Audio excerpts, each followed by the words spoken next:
Assalamualaikum warahmatullahi wabarakatuh. Berjumpa lagi dengan pelajaran Bahasa Indonesia bersama saya Ustazah Wirda dan Ustadz Rizal. Baik, sebelum kita mulai pembelajaran, mari kita berdoa. Berdoa mulai. Selesai. Baiklah, saya akan melanjutkan materi dari kelas 7 MIPA 1 sampai MIPA 3. Kemarin kita membahas tentang pengertian teks narasi dan cerita fantasi beserta unsur-unsurnya, kemudian menceritakan kembali cerita fantasi tersebut. Maka sekarang kita akan lanjutkan menelaah struktur cerita fantasi. Silakan kalian buka LKS halaman 19 sampai 20. Struktur cerita fantasi. Struktur adalah bagian atau susunan dari sebuah teks. Kali ini kita akan mempelajari struktur cerita fantasi. Yang pertama, orientasi atau perkenalan. Yang kedua, komplikasi, mulai ada konflik hingga konfliknya berkembang. Konflik itu apa? Konflik adalah masalah. Kita membutuhkan masalah atau konflik untuk menyusun cerita kita agar menarik. Setelah kita memberikan konflik atau masalah dalam cerita, maka kita membutuhkan resolusi, yaitu penyelesaian. Setiap masalah pasti ada penyelesaiannya. Penyelesaian dapat berupa akhir bahagia ataupun akhir yang tidak menyenangkan bagi tokoh dalam cerita, ataupun bisa berisi amanat yang terdapat dalam cerita. Baik, sekarang kalian perhatikan tabel struktur dengan bacaan belajar dengan Gajah Mada. Silakan kalian perhatikan. Kalian lihat paragraf tersebut merupakan struktur bagian orientasi. Apa orientasi tadi? Yaitu mengenalkan latar atau tokoh dalam cerita. Sekarang perhatikan paragraf tersebut. Manakah latar dan tokoh yang dikenalkan dalam paragraf tersebut? Pertama ada kata-kata minggu pagi yang cerah. Itu adalah termasuk latar suasana dan latar waktu. Minggu pagi yang cerah, Ardi, Handi, dan Dani. Nah, itu adalah pengenalan tokoh dalam cerita. Berada di Candi Trowulan adalah contoh dari latar tempat dalam cerita.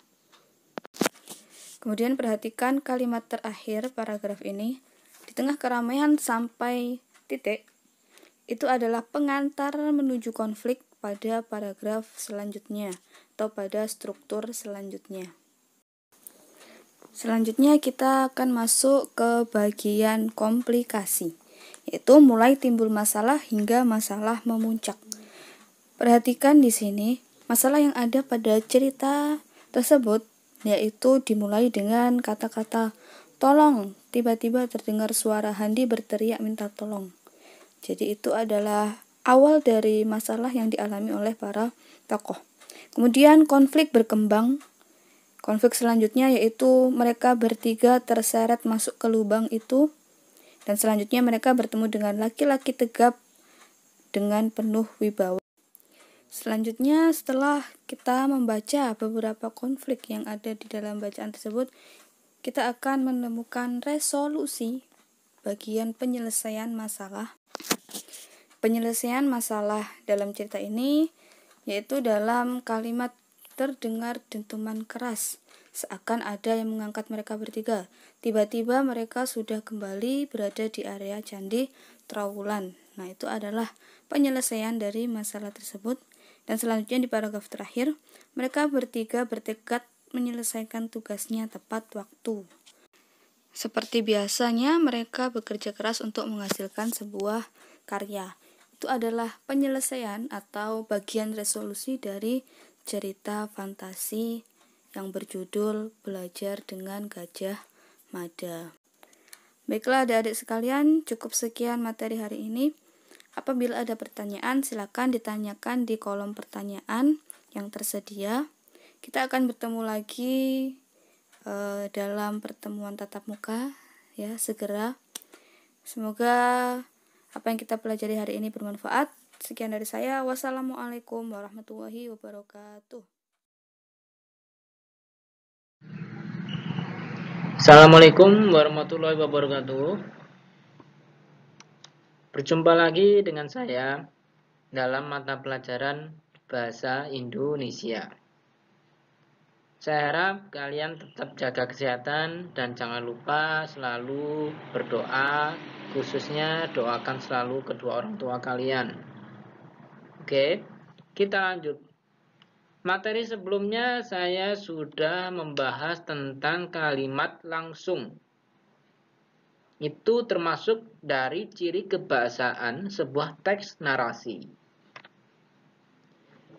Saya harap kalian sudah memahami tentang kalimat langsung dan tidak langsung. Dan pertemuan selanjutnya nanti, ketika kita sudah mulai kegiatan tatap muka, saya akan melakukan exercise atau penilaian tentang kalimat langsung. Saya harap kalian bisa memahami itu semua. Oke. Pada kali ini, kita khusus membahas tentang struktur dan ciri kebahasaan teks narasi. Oke, kita lanjut.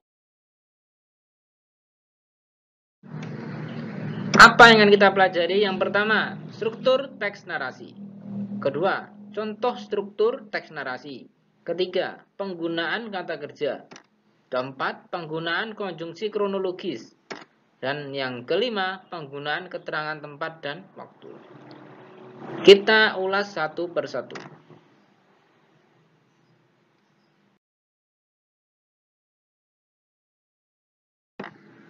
Struktur teks narasi.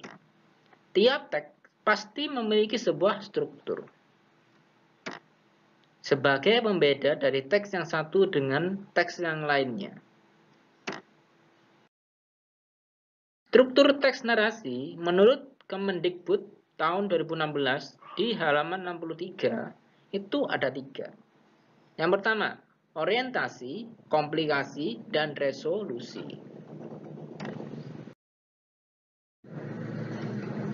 Orientasi. Pengenalan tokoh, latar, watak tokoh, dan konflik. Intinya hanya berfokus pada pengenalan atau permulaan pada sebuah cerita. Yang kedua, komplikasi. Berisi hubungan sebab akibat sehingga muncul masalah hingga masalah itu memuncak. Bagian ini disebut pula sebagai klimaks. Inilah bagian cerita yang paling besar dan mendebar-debarkan.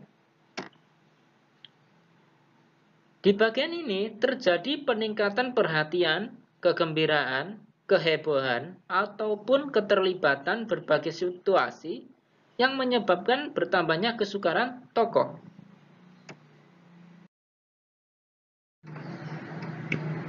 Yang terakhir adalah resolusi. Bagian ini berisi penyelesaian masalah dari konflik yang terjadi. Ada titik terang dari sebuah masalah yang terjadi. Mulai ada pemecahan masalah. Nah, ini adalah inti-inti dari resolusi. Yang pasti resolusi itu adalah penyelesaian masalah. Contohnya semacam ini. Ini seperti di buku kerja kalian yang berjudul Belajar dengan Gajah Mada. Jika sebuah orientasi itu seperti ini. Minggu pagi yang cerah, Ardi, Handi, dan Dani berada di Candi Trawulan. Mereka merupakan siswa pilihan dari sebuah SMP yang sedang melakukan tugas pengamatan untuk karya ilmiah remaja. Nah, ini merupakan sebuah pengenalan tokoh, latar, dan watak tokoh. Itu berada di sini. Lanjut. Komplikasi. Nah, contoh dari komplikasi ini adalah dalam kutipan cerita ini, tolong. Tiba-tiba terdengar suara Handi berteriak minta tolong.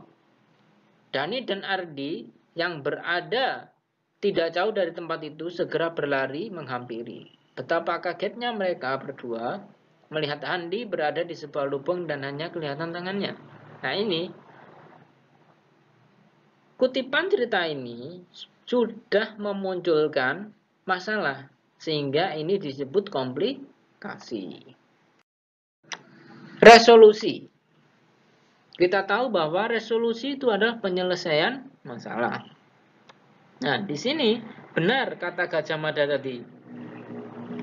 Ya, kita tidak cukup hanya dengan pintar. Ya, kita harus memiliki perilaku yang baik. Nah, semacam ini termasuk dari sebuah resolusi. Ada kata pemecahan masalah atau penyelesaian masalah. Macam itu. Nah, dalam ciri kebahasaan itu ada penggunaan kata kerja. Kata kerja merupakan kata yang menyatakan makna perbuatan, pekerjaan, tindakan, proses, atau keadaan. Itu adalah kata kerja. Ciri-ciri kata kerja. Umumnya menempati fungsi predikat dalam kalimat. Dapat didahului kata keterangan akan, sedang, dan sudah. Dapat didahului kata ingkar tidak. Dapat dipakai dalam kalimat perintah, khususnya bermakna perbuatan. Tidak dapat didahului kata paling.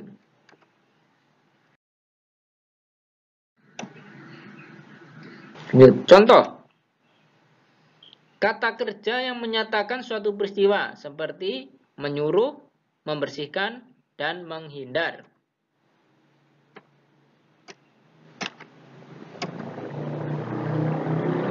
Kata kerja yang menceritakan tuturan seorang tokoh oleh pengarang seperti mengatakan, menceritakan, menanyakan, dan menuturkan. Kata kerja yang menyatakan apa yang dirasakan atau dipikirkan oleh tokoh seperti menginginkan, mengharapkan, dan merasakan.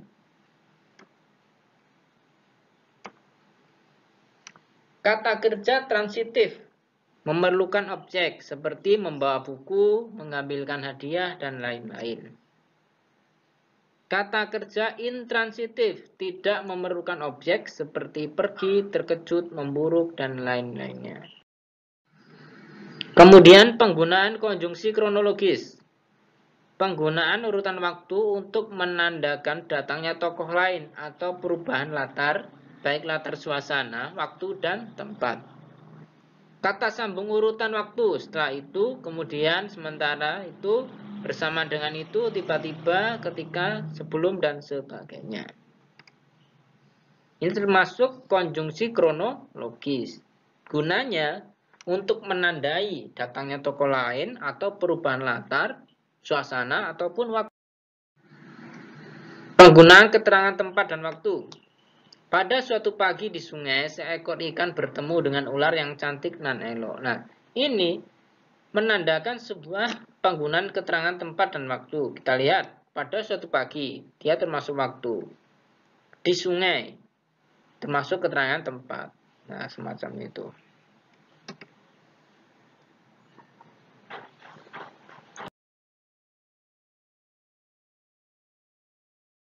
Terima kasih penjelasan yang bisa saya sampaikan pada kali ini.